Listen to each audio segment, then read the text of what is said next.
اگر آپ قربانی میں کسی کے وکیل ہیں، قربانی میں کسی کے وکیل ہیں، اور قربانی جس کی طرف سے کی جا رہی ہے وہ اس ملک میں رہنے والا نہیں ہے، اس کی رہائش دوسرے ملک میں ہے، دوسرے ملک میں مقیم ہے، اس کی قربانی پاکستان میں ہو رہی ہے، تو اس کی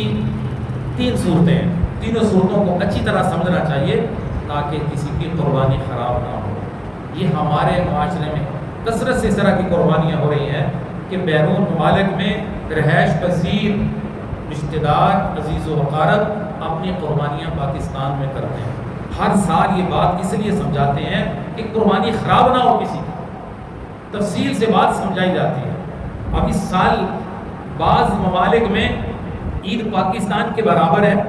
اور بعض ممالک میں عید پاکستان کے بعد ہے، یعنی پاکستان میں عید کا دوسرا دن ہوگا، وہاں پہلا دن ہوگا، پاکستان میں پہلے اور عید دوسرے دن بعد میں۔ اب قربانی کے لیے ان کی قربانی کیسے یہاں پہ کی جائے گی، اس کی تین صورتیں بہت آسان سمجھنی چاہیے، علم ہونا چاہیے تاکہ کسی مسلمان کی قربانی خراب نہ ہو شریعت کے مطابق۔ ایک صورت یہ ہے کہ جس شخص کی قربانی پاکستان میں ہو رہی وہ ایسے ملک میں مقیم ہے جہاں عید ایک دن پہلے ہے، تو اس کا جانور پاکستان میں دوسرے دن جس وقت چاہے ذبح کر سکتا ہے، پریشانی والی بات نہیں۔ وہاں ایک دن پہلے عید شروع ہو چکی ہے، ایام قربانی شروع ہو چکی ہے۔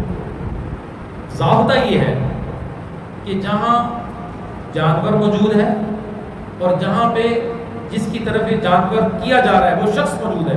دونوں جگہوں پہ عید کا دن یعنی ایام قربانی کا ہونا ضروری ہے۔ یہ اصول ہے، یہ ایک ضابطہ ہے، شریعت کا قانون ہے کہ جس کی طرف سے قربانی کی جا رہی ہے وہاں بھی ایام قربانی ہو، اور جہاں جانور موجود ہے وہاں بھی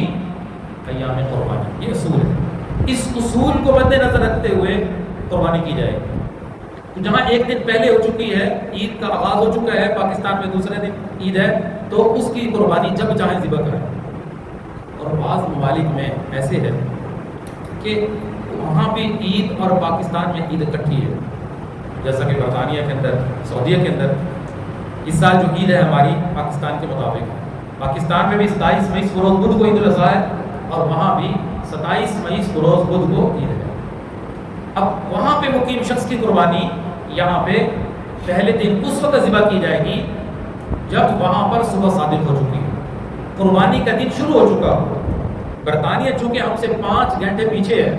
تو لہٰذا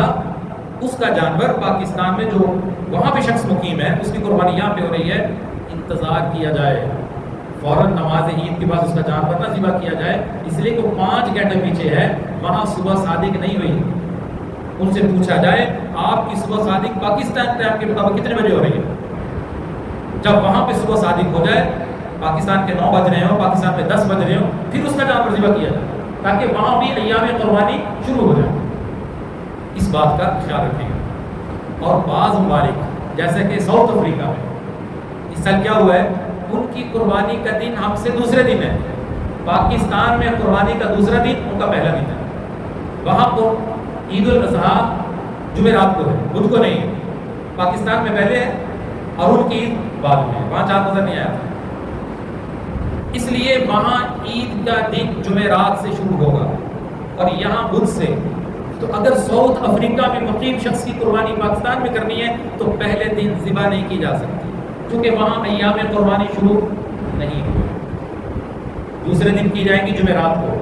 اور وہ بھی چونکہ 3 گھنٹے پیچھے ہے، وہاں پھر انتظار کیا جائے کہ وہاں صبح صادق ہو چکی ہے۔ تو تقریباً میں نے جو معلومات لی ہیں،